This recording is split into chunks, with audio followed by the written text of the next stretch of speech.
Hey, family. Well, here we are. We're on video. Yep. They can see what we look like now, Chico. Cameras are rolling. All the mistakes are going to be there for all to see. It's going to be fun. It's going to be a lot of fun. It's something new. And this is ours. Yeah. I mean, this is ours. Now, you can watch it on pretty much any podcast. And you'll get stuff like that, too. Well, we've been wanting to do the video for so long, and finally now we kind of said, they had the equipment. We we didn't use it. We weren't able to put it to use. So now we're going to put out some video and have fun with this. It's pretty good. So, and we'll be able to go on location, when we're talking big deer with Macy. Macy can send us pictures, and we can run a slideshow of big deer. And when we talk predators, he can run a slideshow of mountain lions. And this is going to be something fun. I mean, yes. This is going to be a blast. When we talk low lakes with Joe Cartetter, we can talk that and show slideshows, which we never had been able to do that before. Yeah, it's going to be a lot of fun. We're jumping into the 20th century just a little bit. Yeah. But bringing the guests in that we're going to have, it's going to be a little bit more compelling to spend, a 30 or 40 minutes with the guest and bring them into, a little bit more focus. So I think it's a lot more fun. And I want to start today with you. I think it'll be fun. It'll be good. I want to start with you. Okay, let's do it. I have heard, I bet, every single story that you've had from fishing. But what a lot of people don't know is you hear about Ken Milam, the legend guide, and the man on Lake Buchanan. And a lot of times I have never really heard of where you caught your first fish, how this evolved into you being, a top guide here in Texas. And I'd like to kind of hear some of that. Well, what was your first fish you caught? What got perch. you into fishing? Perch. Or, Bob, I'm sorry. The typical bluegill. story. Yes, yeah, bluegill. Yes. But no, perch jerking.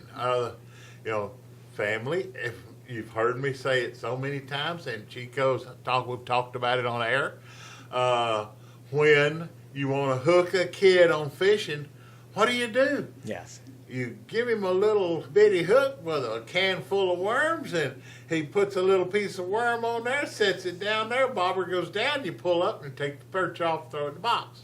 And that's how you hook a kid on fishing. So was this a regular trip that you used to make, or just one time you went out and you got a bucket, or how'd that? My dad worked, he was a home builder and a carpenter, and the bridge behind Mansfield Dam. You remember that? Yes. Oh, yeah. He was building a house right there, and I was just a big kid then. And Daddy would take me back there, and I wanted to go fishing. So I found me a piece of string, and I had some, we called them minnow hooks. Had some minnow hooks, and I went out and flipped all the cow patties over, the dried cow patties over, got my worms, and went down there and started catching perch, and I just thrown them in a 5-gallon bucket, and walked up and said, "Daddy, look at all these fish." And that's when he taught me how to clean You're going to fish. learn about cleaning. So had you been a big fish eater before that? Oh, I love fish. You've always loved it. Daddy, we have fished my entire life. Right. If it wasn't Daddy taking me fishing, my Daddy Bill. Daddy Bill, I'll tell you a little story. Daddy Bill was my grandpa on my mama's side. Daddy Bill was too young when he started being a grandpa, so he did not want to be called grandpa. Okay. So we called him Daddy Bill. That's how he wanted to be done. So Daddy Bill would take us fishing, and he probably took me, he'd take me to tanks. I'm sorry, Bob, ponds. But he'd take me to ponds and tanks, and we'd catch fish, and we caught a lot of fish in tanks. Now, if you got a tank out there and you got that old black mud and you're not catching fish, then you just take a piece of bacon rind, tie it onto the string, set it down there, and when you feel something pulling on it, You lift it up, and there's a crawfish on it. He'll hang on, even swinging through the air.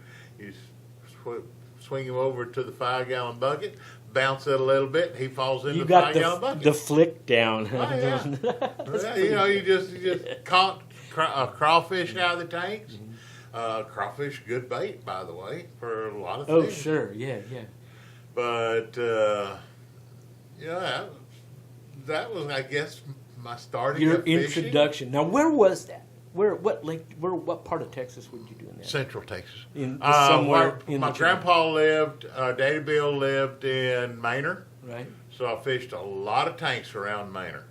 Right. Daddy Bill knew every one of them. The Highland Lakes on the with Daddy. Daddy fished the Highland Lakes. Daddy was raised around Dripping Springs area. Right. So he knew everything from Cow Creek to all that part of. Well, my great grandpa, Daddy's great grandpa, my great grandpa, they lived on the Pedernales River, right about where the Highway 71 bridge crosses Pedernales. Okay, right there. They lived down Sure. that bluff. Okay. And in fact, one of my uncles, he's 12 years old. He was, and this is just a story Daddy used to tell. They had to crawl up the bluff to get out. And they crawled up, and he reached up on a ledge, and a rattlesnake bit him, and he died. Oh. Yeah. Where the Chevron station is right there at 71. Right, Wise Up. Yeah. Yeah, got it. Paleface, I think they call it Paleface. Paleface. Yeah, the Bend. park, the park's there. But that's basically where he's buried, right in that area. Oh, be darned. And so they take him up on top. They bury Okay, him so up this there. moved. You learned, as a young child, Hunting and fishing in Central Texas. hunting and fishing. That's what I've done my your entire parents life. taking you out, and so now, I think everybody else, you went through the years. You didn't fish much because girls got to be more important, yeah. and then cars got to be more important. What put you on the path to this guide career? Anybody that sits there, and there was several other guides on the lake before me, on Buchanan. Okay, so you went out with a guide. Something never been inspired. fishing with a guide. There's everybody I know that's a guide. They think I'm one hell of a fisherman. I would make a great guide. And other people, I are just wanted telling I them wanted to that. make a living being a fishing guide. That was my thing. You just wanted to fish every I day. wanted to fish instead of having to work for a living. I had already worked for a living. I probably started fishing, guiding when I was 28 years old. Okay. So I had already been married. I got married in 75. I started guiding about 1981, by the way.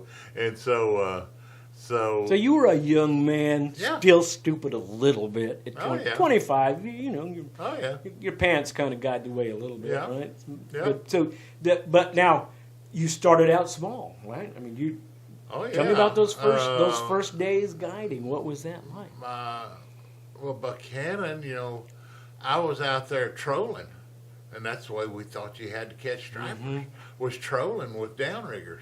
And I would get out there and troll and caught a lot of fish, and there was 2 other guides out there doing the same thing. All right, I wasn't guiding at that time. I was watching them with people out there, and I'm sitting there, they're getting paid taking people fishing. And I'm sitting there, and I'm still working for a living. I'm sitting there, oh, hell, I could do that. So it's Henry Parker and Joey Martin, who it was, and they were probably the first guides on Buchanan. Okay. And Either of those guys still around? Henry's still around. He doesn't guide. Joey's passed on. And but then some guys, we had a tournament on Buchanan. It was a $10,000 purse. Forgot, some striper association put it on. Okay. And some guys from Texoma, which they had been live baiting on Texoma striper for a guys. long time. Yeah, These big were striper. striper. These Yeah. were striper guys. Yeah. I went fishing with them, and I'm sitting there. here I had been down rigging and all this and catching a few fish. I went live baiting with those guys with shad. They said, "Is there any shad in this lake?" "Oh, there's a few. I don't know where they're at." So they went out there, and I went with them, and I learned how to cast a net. Yeah. And here first net I throwed I couldn't pick the damn thing up. It was full of shad. So I'm sitting there, wow. And then I went fishing with them, and we're out there catching fish till we get tired and throwing them back, and 10 and 12 pound stripers, and I'm sitting there, there is an easier way. So I started live bait fishing. Yeah. Okay. And that's how I started striper fish. That's how I became a guide. And that was probably, I started in about guiding in 81, probably 84, 85 when I really got serious. And then by late 80s, I was fishing 7 days a week. 90s, through the 90s, 7 days a week, 2 trips a day. And yeah, I was a cantankerous old son of a gun because I was tired. Well, you were, when I met you 11 years ago, you were still just solid, hard, dark tan, burnt to the bone, still out there working really hard, doing a bunch of blonde-haired with the sun bleached it out. Your gold chains, you still had to. But you, by that time, you'd become kind of like the guide to the stars a little bit more. And did that come with the radio show, or you had popular guys? All that was before the people radio were already show. coming to you because your competition in those early days. Was there much other than the guys come down from Texoma and that was it? No, they didn't guide on Buchanan. They just came to fish. They just came to fish that $10,000 tournament, and that's it. They jackpotted it. And they won it, by the way, twice. Okay. Oh, really? And that's when I said, when I went out there one time and we sit there and caught fish just as fast as you put baits in the water, and they were 8 to 12 to 15 pound stripers. I'm sitting there, thank you, Lord. I have found the way. And that's when I started live baiting, and now, by the way, they're back to down rigging a lot. And you use a lot more artificials now than you used to, right? I mean, let's talk about that evolution. I don't want to jump the gun too much because there was we're talking leaving out a big space here.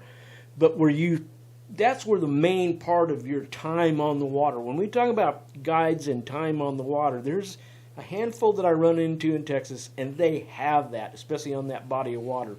That's what you and your guys are. In fact, the guys you pick up, they've had thousands of hours already on it. But now that's where you built that up, and you started changing tactics. You started changing what you do. The down rigging probably is a big part. I needed that down rigging experience. That 4 or 5 years of down rigging, I learned the spots. I learned the humps because we would fish those humps. I learned the tree lines and how to run against those tree lines with downriggers where you wouldn't hang up, and how to fish the humps. And how much did you log? Did you log stuff then? No, I never. Are you're one of these? It's all. So a lot of guys I know that like that. It's you talk to Phil Spencer and he's like, man, I kind of like know these tide swings and where things are on this day, but I can go back and see this day of the year what somebody might caught. But I stopped doing that. I quit. I just have this photographic memory, and I would remember, and that's kind of, guides now call me, Ken, where do we need to be fishing? Well, how about Magnum? Magnum would be a good time because this. Or if it was springtime, you need to be fishing around Garrett Island. With the lake like it is right now, where we're low because they've sent the water down, and it's been hotter than heck, but we're evaporating a lot of water out. But it's so early on. You didn't use electronics until paper graphs. Paper graphs. Talk about that. That's what I learned on was paper graphs. I had an X-15 was my first paper. I don't even have any video to show an example of a paper graph. Well, I have to bring some paper. I got it at the house. And you would go through a lot of paper, right? You basically use a roll a day. Mm-hmm. That's what I did. I got where I could just run it really when slow. When you needed it, yeah. But, okay. No, mine was on all the time. Slow when I was fishing, I had the graph on. All the time. And those graphs, the paper graphs, you could sit there and watch the bait go down. And we'd be sitting there, and I'd watch, and you could see the sinker, and you could see the shad swimming around it. And those guys said, Ken, how do you know those fish are coming under us? Mm-hmm. I feel them because I'm barefoot, and I can feel them through my bare feet. That's why I fish barefoot. So, and they probably went, ooh, wow, them Flintstone feet can feel pretty good. But it's just funny as I learn more and learn more. Like now on the shows, I had Mac. What is Mac's last name? Captain Mac Farr. Okay. Had him on the show several times. He started the umbrella rigs. Oh, right. Okay. Well, I read about the umbrella rigs about 84, 85, 86, and I read about them. I was sitting there, I looked at them, and I was sitting there, that's just too damn much tackle to lose when you hung up in a tree. Yeah, it is. So it bends the rod before you catch a fish. I never did it. My son, Dad, Max, by the way, Max says, Dad, you ever heard of an umbrella rig? Oh yeah, I read about them in about 84. Just too much tackle to lose. Well, Dad, I'm gonna try it. Mm-hmm. Okay. Well, he got good at it. Yeah, he did. In fact, one time he had 3 strappers on. One about 8 pounds, and the other 2 are about 12 pounds. 3 at a time. All at once, yeah. All at once on one pole. Now you ran 80-pound test line going out, 40-pound test line running to it, and then light stuff coming off the back. Yeah. Right. Yeah. And then Max even learned they had a deal that you slide on the line, you can drop it down and sit there and jiggle it until you get the umbrella loose. Sure. Because those big umbrellas aren't cheap. Yeah, you're losing $60. Yeah. Oh, $45. Yeah. Yeah. So yeah, it's and I've had Mac on the show several times on the radio show. Yeah, but I've heard of that. You know, it's just so many different ways that I've learned how to fish for these things. So when electronics came in, you got on that early, and I started on electronics. When I started guiding, I had electronics. Mm-hmm. Yeah. So when I first met you too, you had some of your earlier boats still out, and they were big, huge. You were running off. You're still running off 24-foot boats. 24, yeah. Mm-hmm. I started on a 26-foot. Center console. 26-foot cabin cruiser is what I started on. I ran 2 of them. I thought you had to have a bathroom for the women. Oh, and you didn't need that anymore. No. There's not many guide boats with that. They don't bother them anymore. Some of them it does, some of them it don't. I tell people, okay, here's a 5-gallon bucket. Ma'am, just get between the console and the leaning post, and I'll make everybody look forward. And that's what I did. Oh, I can tell some stories about that. I won't do that one. But we've had a lot of fun. Yeah, I've heard some of your stories of people in the boat and stars and non-stars too. So we got to watch out with that here because now we're independent. Yeah. Tommy Lee Jones. Yeah. No, not the drummer, but Tommy Lee Jones, the movie star. Mm-hmm. He came from. Well, his mama lived just not far from my house where we lived there in town. By San Saba. His uncle lived next slough over. Mm-hmm. So TL called me one time. He says, are you a fishing guide? Yeah. Are you Ken Milam? Yeah. And this was about 83, 84. And he said, I'd like to go striper fishing. I'll take you. Sure. So that's right when Lonesome Dove days were going no, on. This was before Lonesome Oh, it was Dove. pre-Lonesome Dove, huh? This was about That's pretty Black Moon Rising. Oh, wow. Yeah. This was right after Coal Miner's Daughter. He was still good looking. Yeah, he's still a young man. Yeah, yeah. So I'm out. His car pulls up in the backyard, and it's a black. No, this was a dually pickup, and I looked out there and I said, "Oh, that's our trip." Yeah. And well, who is it? Well, it's Tommy Lee Jones. Some of them Joneses from San Saba, them goat herders. They were sheep and goat herders over where the Joneses were. And I figured, well, that's some of that bunch. Never thought it was a movie star. Yeah.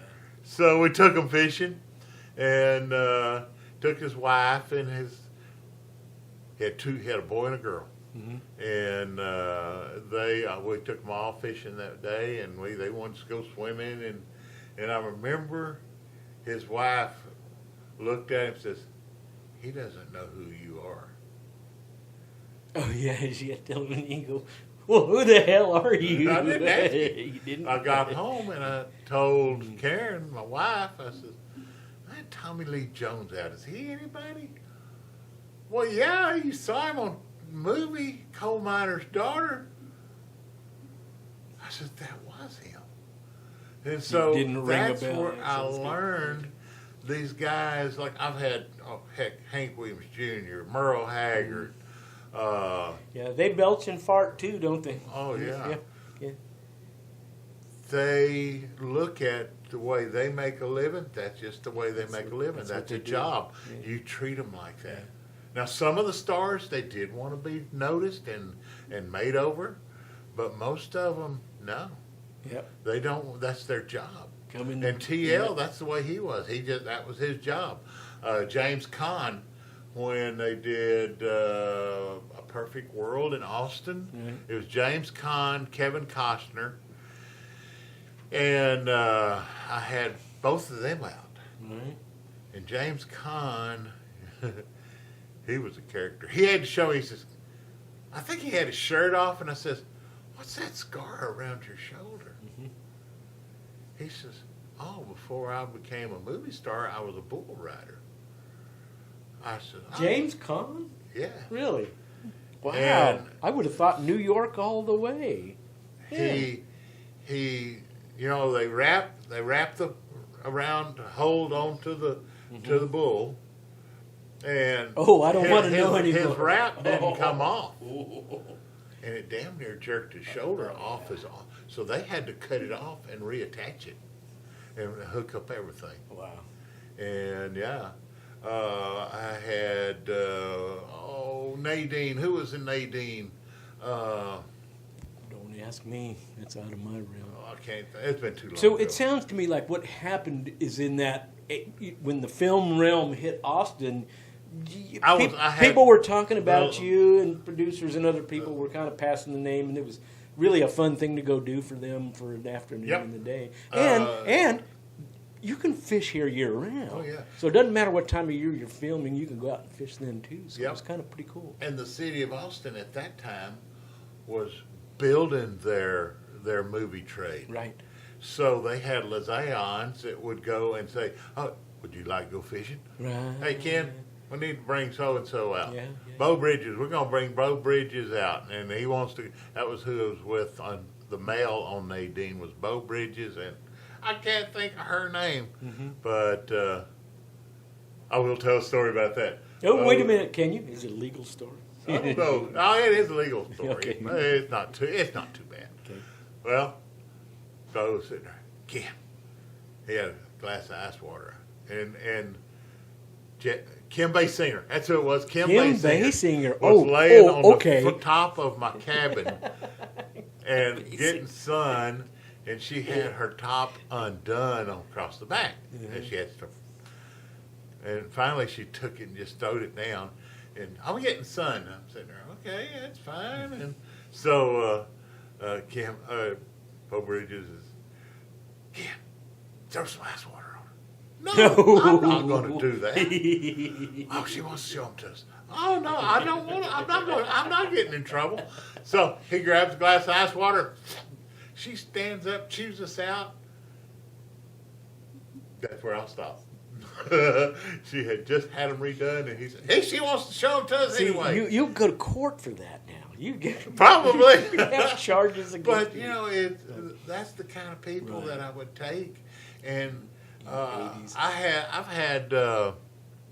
You were driving a Corvette around. Oh yeah, I had a black Corvette. I had a red Corvette. Yeah, I did. I was, and but I had all these. I had Kevin Costner on the boat, and Dirty Harry. Oh, Clint Eastwood. Oh my! They did a movie in Austin. Cool. Kevin Costner and Clint Eastwood did a movie in Austin. I had both of them on the Liaison, got them to come out because they wanted to have a fish fry. Mm-hmm. So I had I had to get 2 boats. We took them all fishing. We caught enough stripers to feed the cast, crew, everybody. At Alexander, you did that there? Yeah. Oh wow. Cool. Well, no, we didn't. They took it back to Austin. We cleaned them and they took them back to Austin.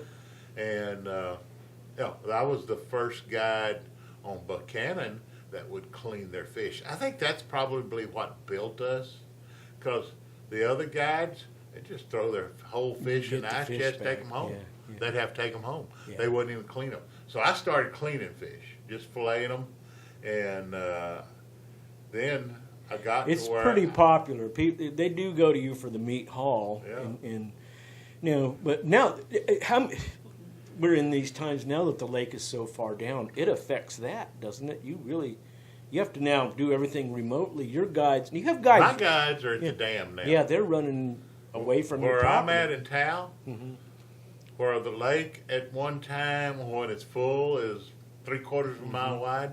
Well, right now you can step across it and it's running. Right.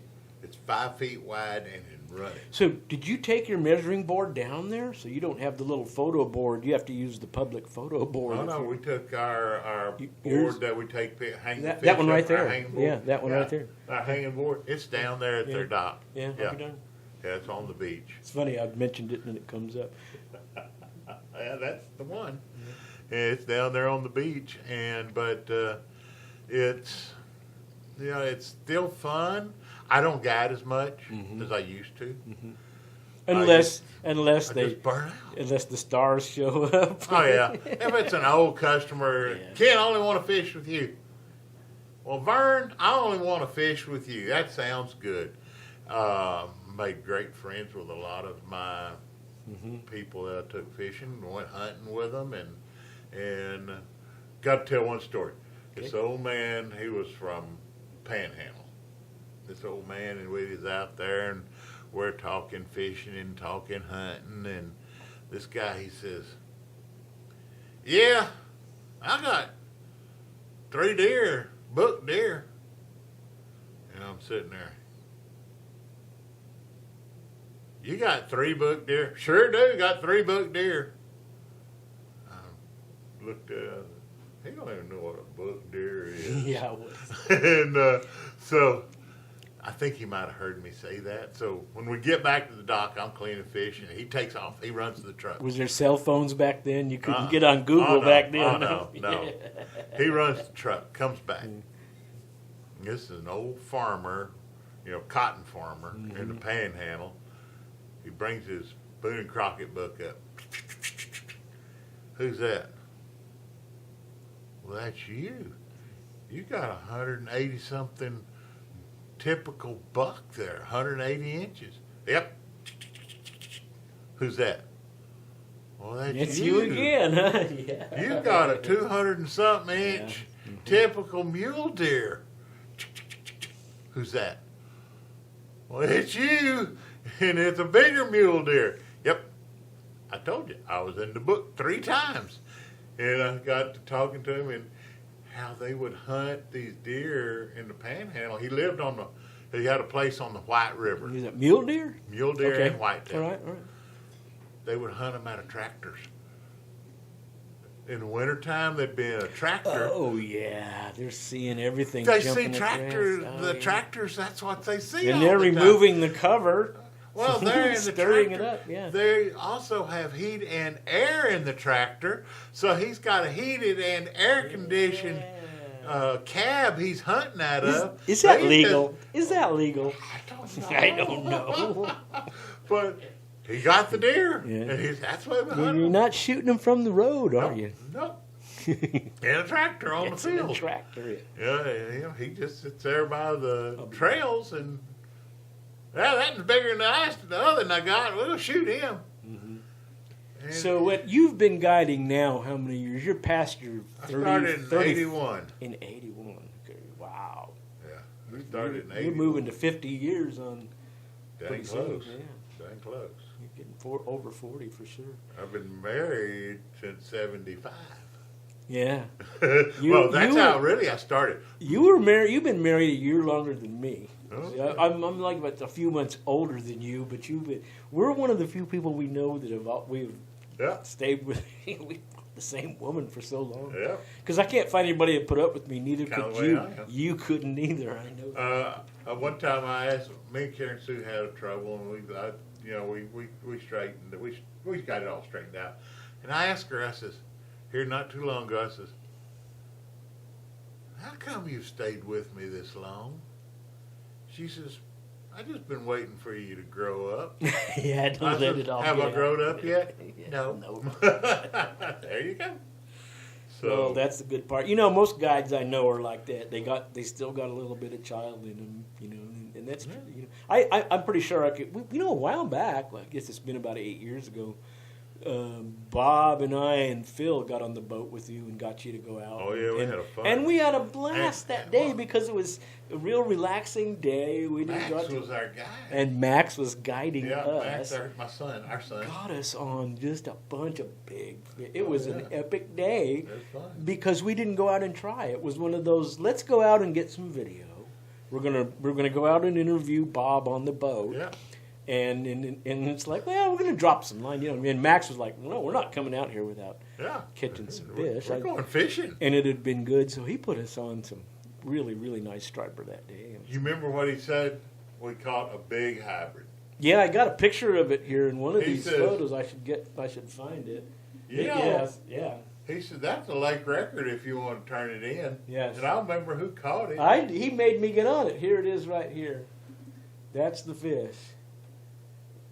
And See, it was- folks, wait, that's not it. I can't even get it in the picture here because it's, wait a minute. But that one right there in the center, Okay. that fish is, Okay. Yeah, that was a lake record hybrid.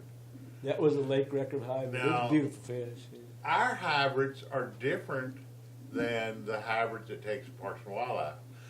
Lake Buchanan Striper Bass Association dumps our hybrids in. Mhm. I got permission from, I can't think of his name. It's heck to get old. I can't get Topfield Bourgeois. He's a out of my mind. He's a coon ass, but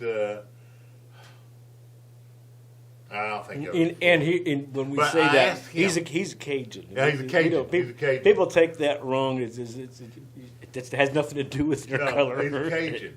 Yes. The reason I'll give I you miss that guy. I miss talking to him. God. Oh, Topfield? Yeah. Yeah, that was a bad thing. If y'all know who Topfield Bourgeois is, Topfield was a guide in southern Louisiana. And Float plane. yeah, he was flying with a float, and he would take them out to Chandelier Island. Top shelf stuff. Just the best. Just great guy, wonderful guy, and just as country as hell. Yeah. And he had two guys out there with him. They were flying, and he was coming back, and something happened. They don't know what happened. They don't know what It was not bad weather. I mean, some weather, but And nothing it only bad. killed Topfield. It didn't kill his two Yeah. people fishing, his two customers, but it killed Topfield. And didn't even hurt You the know, two and customers. he was a safe pilot. I never did hear the whole story, but think he buzzed a boat or but no, we didn't hear much more. But it was enough. Such a loss. Yep, it was. Oh well. And some of the food, that Cajun food is good. But tofu would be as Cajun as could be on the radio. You'd go to break and go, "Hey fellas, well, give me a call tomorrow or next day." Like, wait, what happened to all that Cajun? You call him up. Hello, it's Tofu Bourgeois. Tofu, this is Ken Milam. We're going to have you on the radio in just a second. Hey, we'll have you over here in a minute. Bet you in. I mean, just go from that fast to Cajun, not coon, Cajun. Yeah, he really did that. He'd serve it up pretty good. Well, you know what? I think it's been cool talking to you about this. This is great stories. We're going to come up with a whole bunch of stories from some of these guests that we've had that are on the sidelines that didn't make it to the radio show, and the stories that we can't tell on the radio show are going to be here. But some of the John Frick would be fun. Phil Spencer, we're going to get in here and talk about this very kind of thing. John Frick, that was the guy that did the sets for Lonesome Dove. Lonesome Dove. Oh, he'll be Friends, fun. It's going to be on video, so we're going to have that. He's good. I think it's going to be one of the next, so you'll see it around pretty soon. But, until then, stay tuned. We got more stuff coming. I want to talk more stories with Ken, and that's what we do. This is going to be a little bit more relaxed in the radio show without the breaks in it, and to get our friends up in here. And you can sit and watch us pick our nose. I mean, so this is what it's going to be all about, and you'll get to see us on. We'll be talking to Macy Ledbetter, and Macy will say, "Yeah, I'm working on some 300-inch deer," and he'll show pictures, and we'll show them. Chico's got the music on. He says, "Shut up, let's get out of here." Thank you, family. Thanks, Ken. Just want to tell your friends, stay tuned.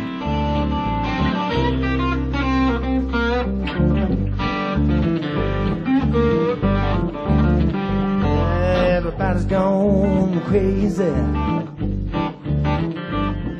Everybody's gone crazy. Ain't gonna let it bug me. Everybody's gone crazy. Ain't gonna let it bug me. Everybody's gone crazy. Ain't gonna let it bug me. I'm gonna trust in the Lord. He will set me free.